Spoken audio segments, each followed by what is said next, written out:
What I do want to talk to you about, What do because you want to talk to me about, Greg? well, it's Halloween, It's Halloween, spooky season. spooky season. Ooh. That's right. Ooh. And so we should talk about maybe just pick one horror film that you want to talk about that you feel you want people to see. I want people to see Noir Okay.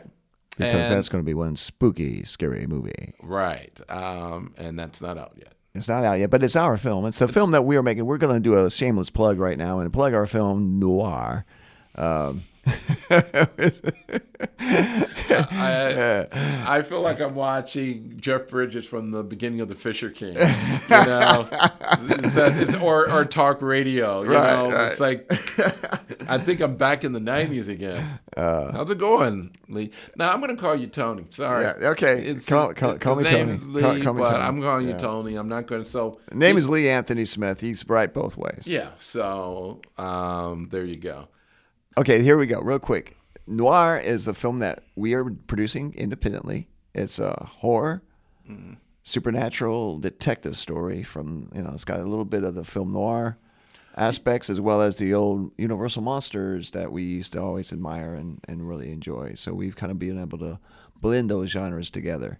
And we're wrapping it up now and Yes. should be out and ready for people to watch by next year.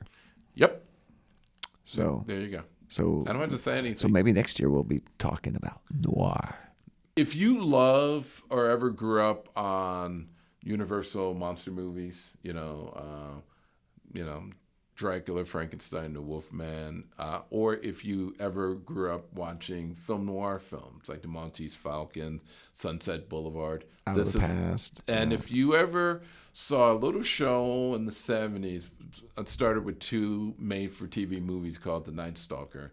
This movie is noir. Kolchak, yeah. This movie's right up your alley. Oh yeah, Kolchak was a big inspiration for us because yeah. we would set. In fact, I remember when we were first starting out, we had an opportunity to really pitch. Remember, we were pitching. We wanted to actually bring back Kolchak, the Night Stalker. Right. We wanted to bring it back, but didn't quite work out that way. It's funny. You know the difference between the Kolchak, the Night Stalker, and the movie, title, is that they didn't have his name on there. Right. So the first movie, the ABC movie, Was just the Night Stalker. it was called The Night Stalker. Right. It aired in 1970. I think it's 1974 or something like that. And it was literally I'm from Chicago. Movies would come on at 3 o'clock in the afternoon all the way to like 5:30 and stuff. And I remember watching that movie, The Night Stalker, and dude, scared the living crap out of me. It was terrifying. It was Yeah. terrifying. It was the most terrifying movie, but I always liked Kolchak. It was the narration. Remember, he had that narration, and it was Yeah. always that spooky. It's like she was walking down the alley that night. Yeah. She usually didn't go that way, but This time it was a fatal mistake. yeah, it was the last mistake she'll ever make. Oh, you well, know? that was due with the great acting of Darren McGavin. Yeah. I mean, Darren McGavin played the Knight's Kolchak perfectly. And you're right, it was always the narration. You always knew they were the victims. And somehow he was always able to find out what was going on and stuff. And I remember the first episode being about a vampire running around in Vegas. Yeah. And again, as a kid, you're just sitting there watching, and I always remember the two images that always stuck in my mind. One was the opening where there was a girl, some Vegas girl, walking down a dark alley, and as she's walking, a hand grabs her out of the shadows and grabbed her throat and pulled her in. And I remember freaking the fuck out of that one. And then the other Well, one, we were what, like 12 years old when it came out? when that came out. Still, and this is was on pretty- television. Yeah. And then the other one was when Kolchak is hiding in the closet and the vampire is in the house, and then all of a sudden he opens the door and saw Kolchak with the cross and Yeah. everything. I mean, it's images like that that inspires this brain. And so at that point, I think I knew deep down I got to be a writer. I got to be, because I love horror films, but I love film.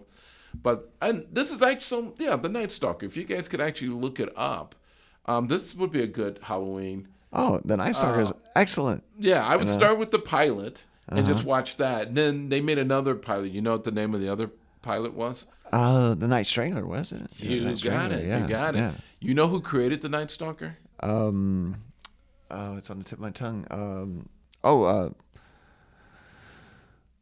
Dark Shadows. That's Yeah, right. Dark Shadows. Yeah, Dan Curtis. Dan Curtis. Yeah. Yeah. Yeah. No, Dan Curtis has this thing of creating really creepy movies, and like Dark Shadows is just a fun, campy story, which we'll say that for another time. But the music is the same. Like the music in Dark Shadows is the same music that's in the Night Stalker, and I think as a kid that's what drew me in because Right. I was a big fan of the Dark Shadows soap opera. So when the movie The Night Stalker came out, I was just like, why does this music sound familiar? And then it was just like, and then I realized that Dan Curtis is the same person who created it. Well, it's interesting you say that because it was a made-for-TV movie. Yes. A made-for-TV That- movie. exactly. Right. Yeah, so it was a made-for-television yeah. movie, and one story that it was an interview that Dan Curtis said is he said that they tested it, I think, on one of the studio lots. I can't remember who did the pilot for The Night Stalker. I think it was ABC. It was ABC. So they were in a room full of people there in the screening room when they screened it that night. And Dan Curtis was with a producer, and he said the reaction that the audience had when they saw the pilot was such a great reaction, especially towards the part that where the vampire opens the door in Right. Koshak. He said that had so much the audience jumping in terror of that moment that Dan leaned over to his producer and said, "We should put this out in the theater." Yeah. Yeah. No, Because I mean, he knew he had a hit. Yeah, I think that's when you know it could have been. I remember when we were pitching it at the studios. This is 20 years ago, probably. But our pitch was, remember, we wanted Tommy Lee Jones to play. That's right. We Yeah. wanted Tommy Lee Jones to play the Kochak character, which I think Yeah. he would have been so perfect At back that in those time. days. Oh yeah. for Yeah. that. No, that's what you needed. Yeah. You need it now. Who would play him now if you were doing it today? Gee, that's tough. That's a tough one. I'm not sure who would play him. Timothy Chalamet.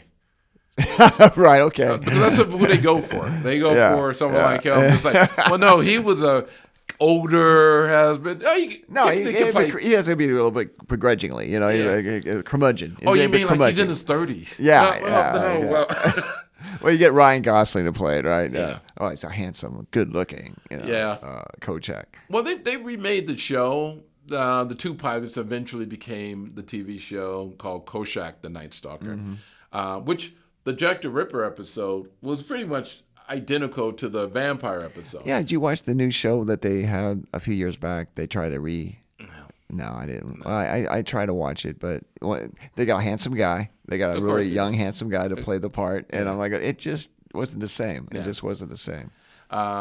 Yeah, so I would recommend definitely if anybody's interested in a really cool, creepy ABC movie, made for TV movie that just worked. I mean, what do you remember? What do you remember out of the Night Stalker? There's a pilot? lot of episodes I remember. No, when it actually went to- but I'm just talking about the movie. Oh, the movie. I think it was when he stole the blood, and he jumped out of the window, and he's like throwing cops left and right. Yeah. That was like, dude, this is like Next hardcore. level. Next Yeah. level. And he didn't jump out. He threw an orderly out the window. That's right. Okay, yeah. It's been a while since I've seen it, but yeah. But, at that time, for television movies, you didn't really get that kind of intense action. And like you said, and the way he was throwing everybody out of the cops out of the way, it was supernatural. It was so crazy that you were Yeah, 'cause eating it we're up. used to Dracula going up and biting people. We weren't used to Yeah. seeing him, pick people up and like throwing them 20 yards into another car or something. Yeah, so it was, which meant when Koshak went into the house and found the coffin, I'll never get over where you think the vampire's in the house and you don't know. Every time he's going around, it takes a lot of time of him creeping up this old stairs and stuff, and he sees the victim tied up and stuff. And then I will never get over when they cut and they cut outside. You saw the car. It's the vampire's car. The vampire drove a station wagon. I remember That's that. right. Yeah. That's why the vampire was driving. He was driving a station wagon. Something that should be so harmless is literally the most creepiest thing you see on Vegas Strip.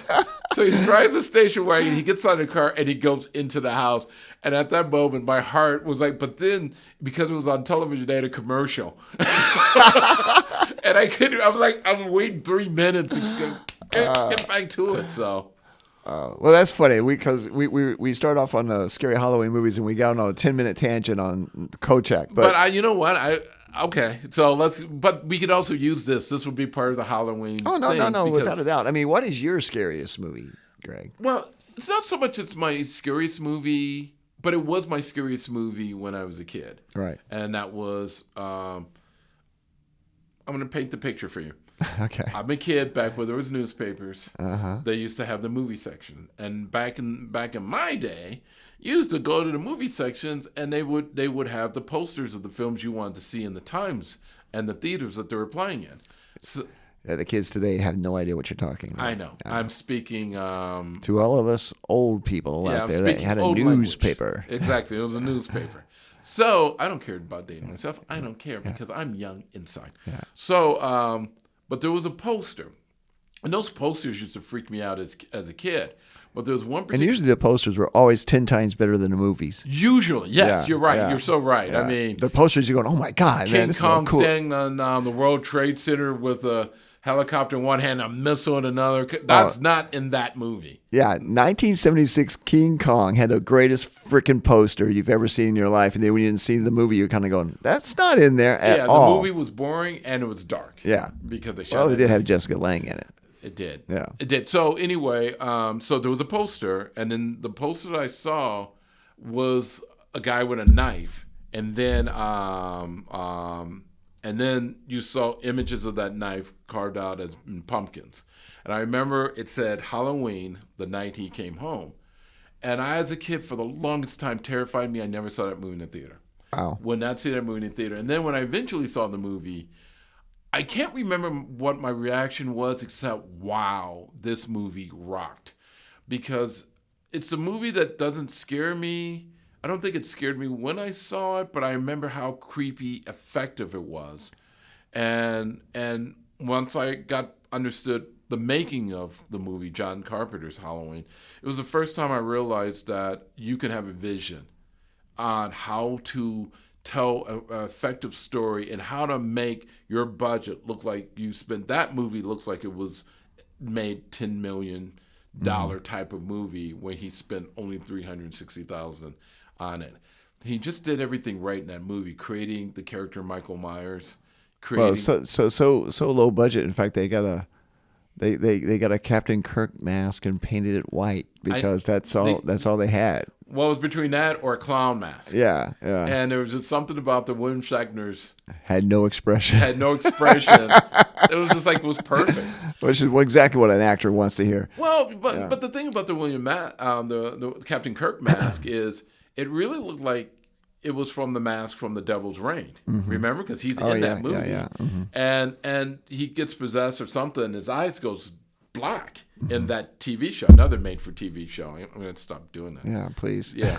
So anyway, he was already wearing the Michael Myers mask even back in that movie. So anyway, I just love that movie, and I think what makes that movie is not just the wonderful acting, the wonderful direction, and stuff like that, but it was the music. John Carpenter came out with the most signature music in the Halloween theme that you hear at every Halloween.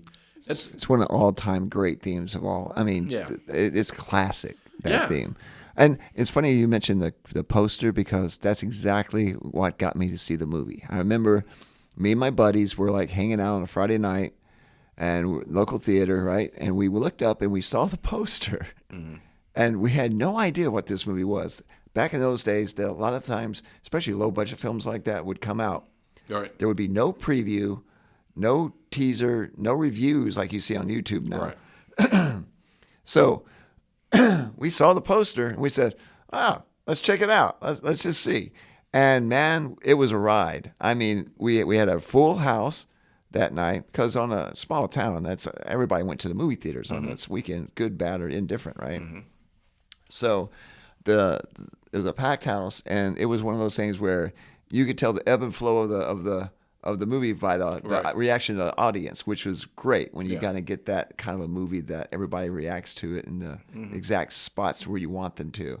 And, that's one of those movies that Halloween is responsible for pretty much, I think, majority of the slasher films that came out after that. There would be no Friday the 13th if it wasn't for Halloween. Well, I think that's what showed why Halloween stands above the rest, because the Friday the 13th slasher, Nightmare on Elm Street, maybe with the exception of the first Nightmare on Elm Street, and I think the Texas Chainsaw Massacre came before Halloween. It did. They didn't know how to mimic the actual talent that was John Carpenter. They didn't. Because there's no graphic violence in Halloween. As a matter of fact, there's not even a real sense of blood in Halloween. They saved all that for Halloween too. Right. But what you got was this incredible kind of stalking movie for the first half of the movie. And then eventually he goes and starts to kill the babysitters, which was the original title, was the Babysit Killers, the babysitter killings or something like that. And then somebody, I think it was one of the producers, wanted to just name it happens on Halloween, and somebody just said, well, just name it Halloween. Brilliant. And when they looked up the title, it was just like, it was not ever taken for a movie. So just the fact that, the movie's called Halloween. You remember the opening had the pumpkin. Yeah. And you always say, this is why Halloween is so fucking creepy.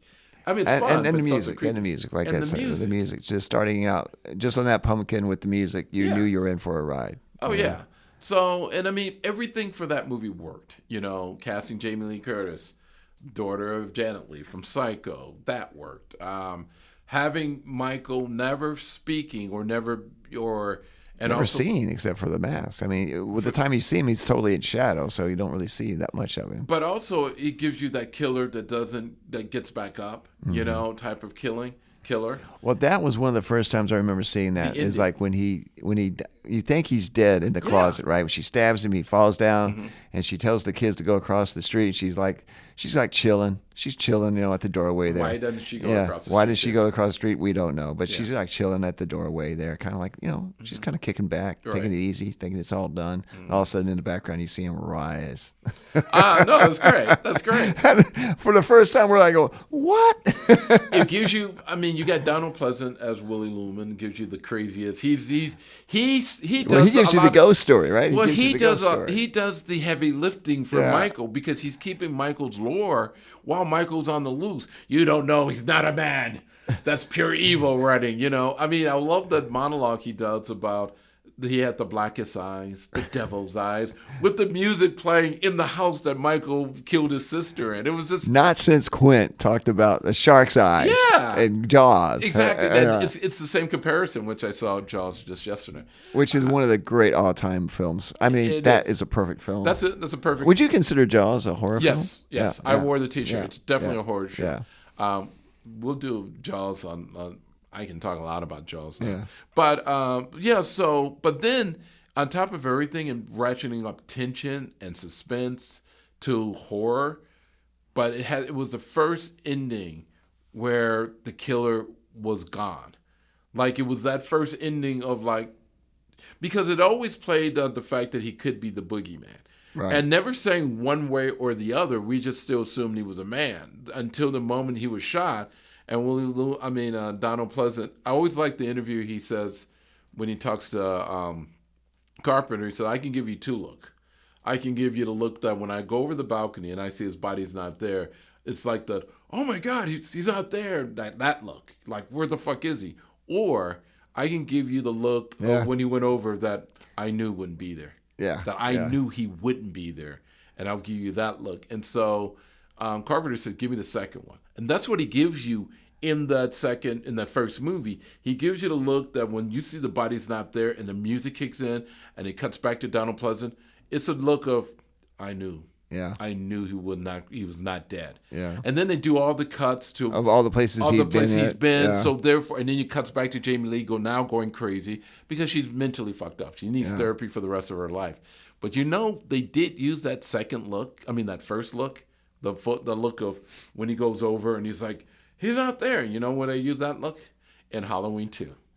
Because in Halloween 2, it's a different look. Yeah. It's a different take.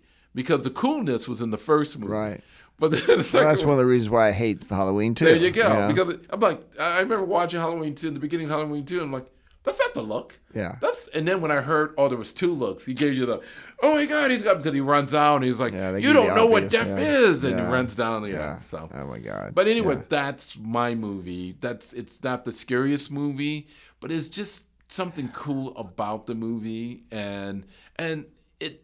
Well, maybe you're tougher than I am because I was pretty scared at that movie. Well, I can't remember when I saw it. The movie was scary to me at the time that I saw it when I was young. Right. But I also saw it on television. Mm-hmm. So. Well, yeah, they cut all the balls out of it. That's what I'm saying. Know? So I don't. But I mean, I saw it on videotape. Right. I mean, I was not gonna watch. Yeah. Did you see the TV version? The extended version where they added scenes. It's so bad. It's so bad. It's so and then they explain everything, right? Yes. And part of the great thing about Halloween is you don't I remember, and this is, we'll go back to a little moment we had when we were screenwriters going to studios for pitches and stuff like that. I remember they brought us in. For this one scary movie that they wanted to do, and we had this. I thought it was a great pitch, and we pitched them the pitch, and they go, "Well, who's the demon?" Oh yeah, and we looked at them and go, "You don't know." You don't know. And they could not get their minds around the fact that you don't know. We got to explain it. And the minute you explain it, yes, is when it ceases to be scary. Yeah. And they could not understand that. They couldn't wrap their heads around it. It was like the look around the table when we said, "What's behind the door in the cellar?" You don't know. They looked at us like, y'all crazy? Yeah. Like, no, it's like you don't need to know because it was if you leave it to the imagination, exactly, it was more scarier leaving it up to the audience imagination than trying to explain it. And that was the difference with Halloween. The nice thing about the first Halloween was they never explained if Michael was supernatural, but they didn't need to because they were kind of showing us he kind of was, and that was what was so great about it. They gave us his backstory from the incredible tracking opening. Right. I think that was the first time they invented the Steadicam. Yeah. Is when they went through the house in the very opening of Halloween. But you understand that you create a Dr. Loomis character because he's explaining the ghost, the mythology of Michael Myers, the evil that exists. So, and where the second one just goes exposition, but also the TV extension because it also, you could tell that even though they did the 350 for the whole movie, you can tell that this was shot for like television, right? Because it looked like it was lit like television. I think it was a scene. Well, it probably had a TV crew. You had like 2 deleted come scenes. In, You had Donald Pleasant in a courtroom trying to keep Michael locked up. Terrible. It was terrible. And then you had Jamie Lee Curtis with I think one of her girlfriends in the house, and it was highly lit. It was just so bad. It was so television dialogue. Exposition, it's bad. Yeah, well, for me, my scary movie has got to be The Exorcist. It's always going to be the granddaddy of all of them because, for me, that's always been. And I don't know if it's because it dealt with religion, or what it was, or maybe a little girl, was the victim, and because I remember I was about that same age when I first. That shows you what kind of sickness my family was. I went to see The Exorcist when I was like 9 years old, so. I was about the same age as she was, and I remember that was just freaked me out that, oh my gosh, when I'd go to bed at night after seeing that movie, I would just be so terrified that my bed's going to start to levitate, So it was, for me, that film, and it still holds up, I think, even when I still see it today. It has that creep factor that just scares the shit out of me. Another great score. Another great score. Tubular Bells, man. What was it? Tubular Bells. Yeah, another great score. Oh, yeah. That and Halloween are two of my favorite horror scores of all time, and you can throw in The Omen too. Oh, The Omen's. That's another one. That's a trifecta. I mean, actually, if you put Exorcist, The Omen, and Halloween together, that's a great. Hey kids, if you haven't seen those films, and Halloween's coming up, there's your night right there. Oh yeah. Now, The Exorcist is actually my all-time favorite scary film of all time, even over Halloween. I think I'll mention Halloween is because Halloween is a movie I can watch again and again and again. Right. The Exorcist, I'm gonna. If you move that out of the way, if you want. No. You know what? It's good comedy. Yeah. See, this is live, guys. I'm literally, my hand is hitting. Greg keeps on hitting the mic. I know. So we're leaving that in. So no, it's no. The Exorcist is scarier by far than Halloween. But I think The Exorcist. I think my mom went saw it at the theater. I didn't. I ended up seeing it at home on most of my experience has been growing up. Thank God for VHS, Greg. You would have never seen a movie in your life. I know. Tell me about it. So my mom saw it, and the story she would tell me is that she was so scared that the next day she convinced that the bed levitated, and she would not look at that movie again. I love that movie because it is such a good movie. It's a good scary movie, but it treats the supernatural in such a realistic way. Right. And I think that's why that is really affecting people. And what they do with Linda Blair as Reagan and the makeup and stuff, it's the mother of all horror films because her look and that face, the image that always gets to me is when she's levitating and her eyes goes white. And I'm just like, what the I'm getting goosebumps just talking about it, how there was always these stories that the house was like freezing level because they needed to keep it cold so you could see their smoke from their mouths. That's the breath from their mouth. And they were always talking about weird things happening on the set and stuff like that. But it's a great movie. That's a great scary film. Well, that's another film for me, anyways. When I first saw it, too, that was a mystery because all you knew it was a devil. It was evil. But now it does explain at the beginning. It does explain. He finds the idol. Yeah, the idol and everything in Egypt. I don't know if it was because I was young, because that went right over my head. Oh yeah, I didn't understand that. It was like the old priest in the beginning, and then you don't see him until the very end again. Yeah, so that kind of went over my head, I guess, because I didn't really get it. And then watching it again later on, I was like, oh, okay, I guess they do kind of explain what the devil or the demon is. But they. Back then, they would do movies where they would never give you expositions. ABC Movie of the Weeks. Remember those ABC Movie of the Weeks? Talk about creepy. ABC Movie of the Weeks were some of the creepiest movies you ever saw. Oh, no, absolutely. And again, but those movies were for adults. Yeah. And so The Exorcist, it dealt with religion and faith, particularly the father. Supposedly it was based on an actual incident that happened to a boy back in the 1940s. Mm-hmm. But see, that's what I'm saying. Possession was always a thing you heard about, but rarely did a movie ever explore it realistically. And because they did do it realistically, that's why it felt real. That's the reason why that movie sticks with us, because we know a horror film when we see it. And it has one of the best all-time graphics ever. Yeah. For the poster. Remember you have the priest standing in front of the house with the light shining down on him? With the light shining, with also the lamp that's right there, but the light is coming from the window where Reagan is. Yeah. The scariest thing I remember in the trailer was when she opens the door. Same here. And she saw the silhouette of the priest with the hat. He looked spooky. He was spooky. Yeah. I said to myself, as a kid, I don't want to see that movie because that's The Exorcist. Yeah. Not understanding that he what an Exorcist was. He was the good guy. Yeah, but he was so creepy looking. I thought he was The Exorcist because they rarely showed in the trailer. Well, he was Exorcist, actually. Well, he was Exorcist, but I thought The Exorcist was a bad thing. Yeah, exactly. Which I guess exorcism is kind of a bad thing if you need one. If you need one, it's not a good thing. It's not a good thing. So that's so true. So I thought he was the bad guy. I didn't understand much about anything, but then I remember seeing the movie and being really horrified watching that, because even watching on television, it was just like, I mean, what's this girl doing with the crucifix? What's going on here? The turning of the head, I mean, just She needed a chiropractor after that one. dude, Yeah. Especially, dude. well, remember when they added the scene of her coming down the stairs when they did the anniversary Yeah, what was that? re-release? Was that the 30th or the 40th anniversary?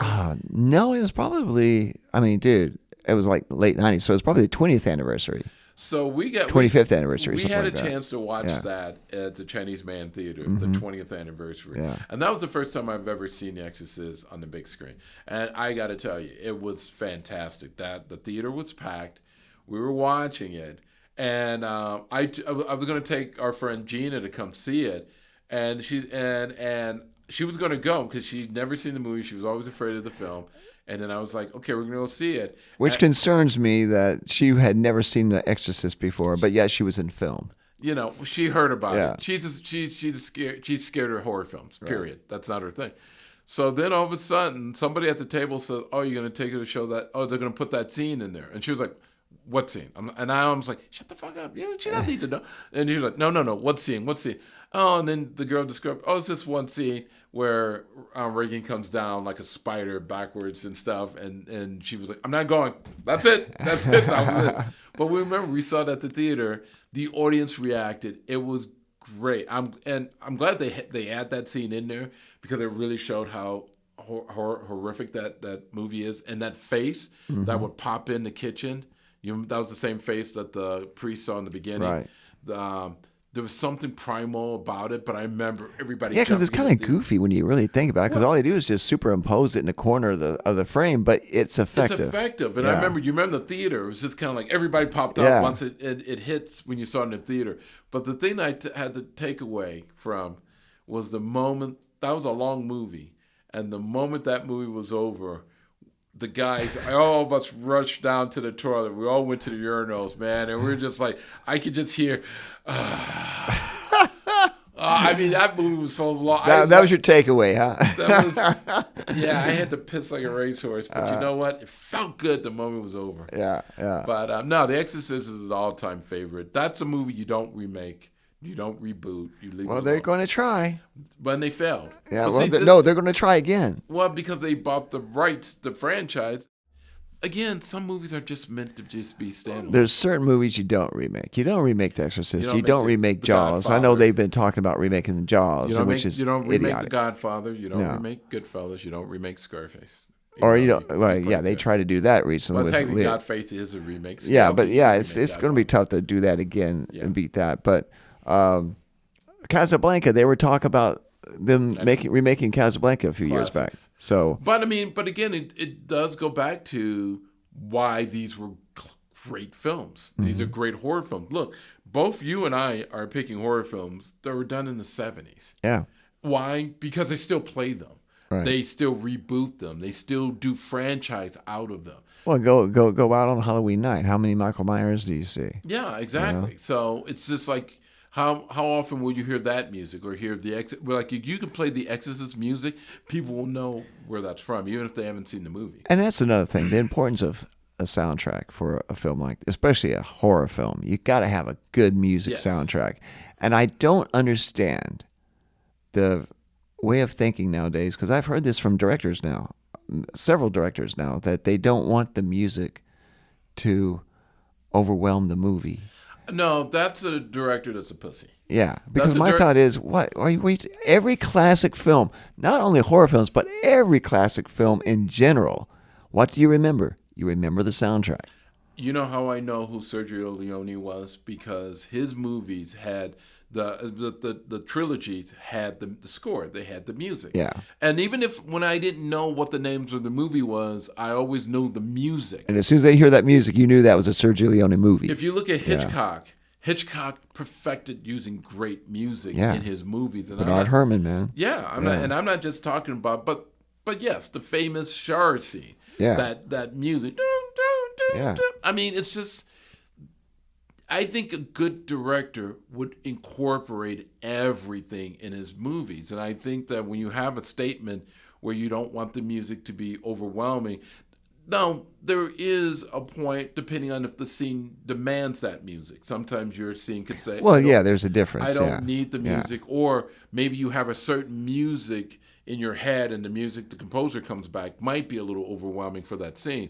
But I think what you're talking about, and I've heard this, is that there are just certain directors that get envious of composers because they don't want them to show them up. And my thought is, are you crazy?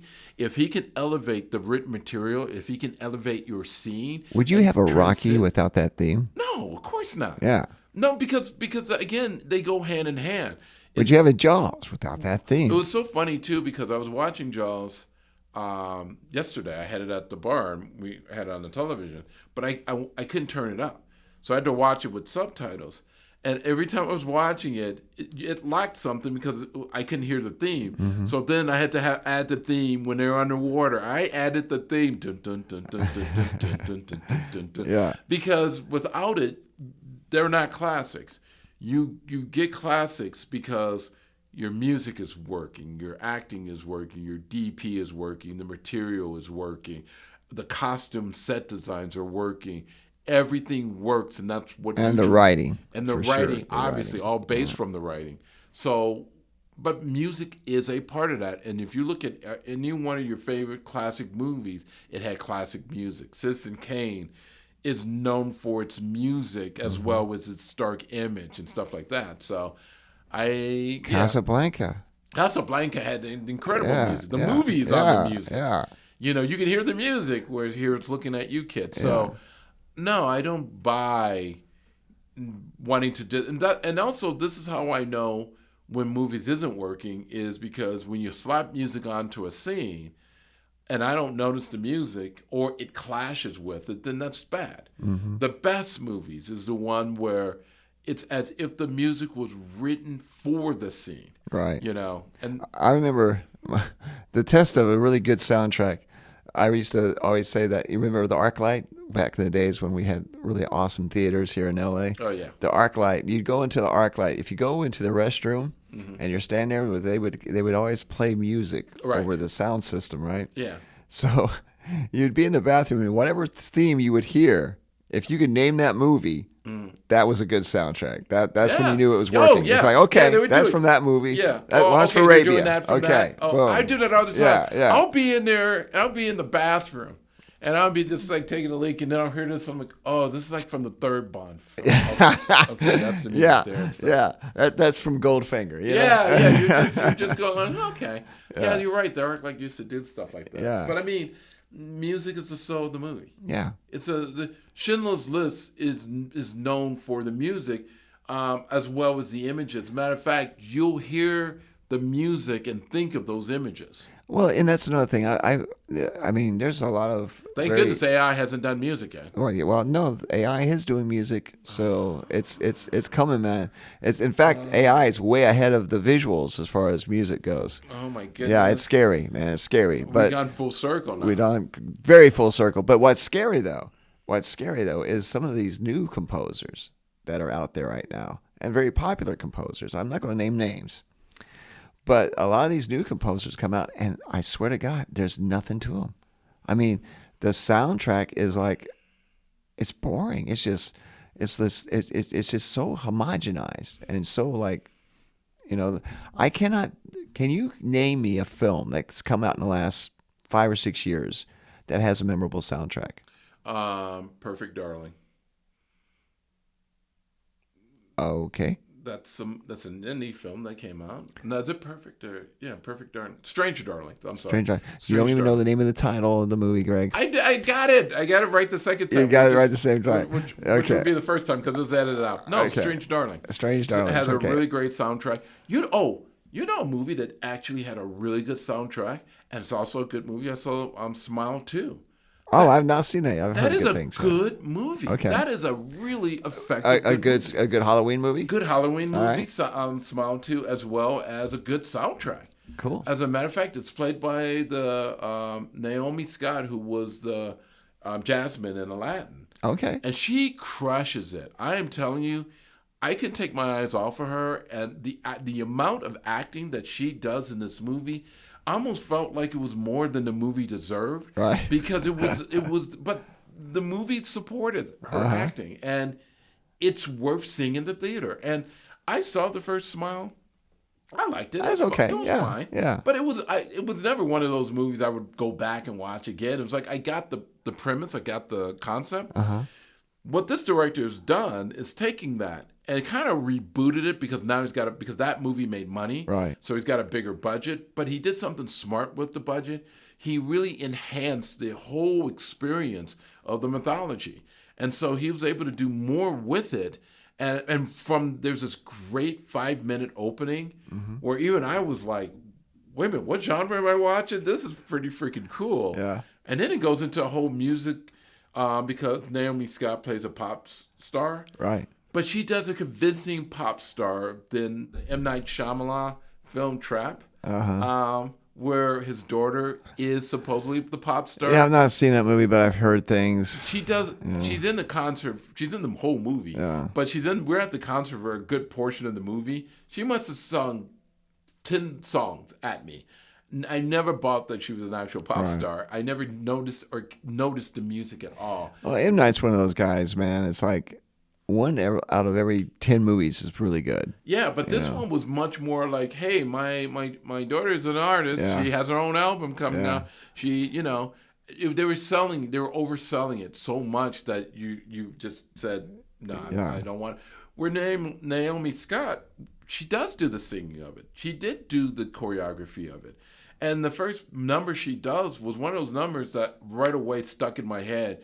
And it was like a making of a music video. And after giving us a great action sequence, then giving us this, I said to myself, I like this movie. Right. And it did check it out. It didn't disappoint. So yeah, definitely. I'm smiling too. So, okay, we got The Exorcist, The Omen we mentioned briefly, but The Omen, the original Omen. Richard Donner's Omen. Again, Jerry Goldsmith's, again, that movie works on its score. You listen to that, and the only reason the sequels even work is their music adding up to it. But that first Omen is one of the great all-time crazy death situation. I mean, there's some crazy deaths in Final The Destination should be writing a letter to The Omen and saying, thank you, Richard Donner, and thank you. Yeah. The writers of that movie, because it's so that's another one people should check out. I'm going to look at the camera now. Yeah. Check out these movies. Check out Halloween. Check out The Exorcist. Check out The Omen. These are great. Check out Koshak, The Night Stalker. Or just The Night Stalker. Try one of those. Any one of these. Hell, check out American Werewolf in London. American Werewolf in London is a great one. Hey, you remember The Slaughtered Lamb? The Slaughtered Lamb. Yeah, the American Werewolf in London is a great movie, and that was probably the first time, except for maybe what Abbott and Costello Meet Frankenstein, where they were able to mix horror with comedy, and Ghostbusters. Yeah, Abbott and Costello. Is it more comedy than horror? I'm telling you, man.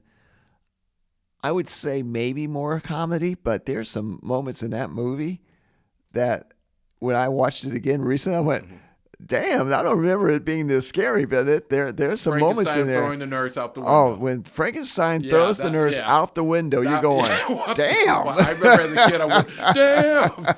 Y'all, you better get him out of there. Yes, that was definitely, for sure. So she had it coming to her, but man, I did not think that was going to happen. Well, no, you're not. You're not Dracula. Yeah, you can't do the thing. No, that didn't work for you. Okay, so more comedy. Ghostbusters, more comedy than horror? For sure. But comedy. I love Ghostbusters because that's one of the few times that everything came together. That's a perfect film. I mean, the comedy, the horror, if you want to call it horror, but it was just a fun movie on every level. Young Frankenstein. More comedy than horror? Yeah, more comedy than horror. And another great classic film. Yeah. Now, American Werewolf in London. More comedy or horror? That's a good question. Man, that's about 50-50 really when you think about it. Because even when you're scared, you're laughing your ass off. I would say, no, American Werewolf in London is a horror movie. Yeah. It's more horror. Okay. I'll give that to you. Because the comedy works because of the men that's there that don't believe in it. Yeah. And even when the stuff happens, there's comedy elements. but it bends into its horror. Shaun of the Dead, more horror or comedy? Now, that's a good question. I'd have to revisit it again because that's a pretty funny movie. I saw that movie in the theater. Yeah. So what I would say is, Abbott and Costello, it's definitely a comedy. Yeah. That used the Universal monster movies. Ghostbusters, definitely a comedy. Because all the other stuff isn't funny. The horror works for the comedy.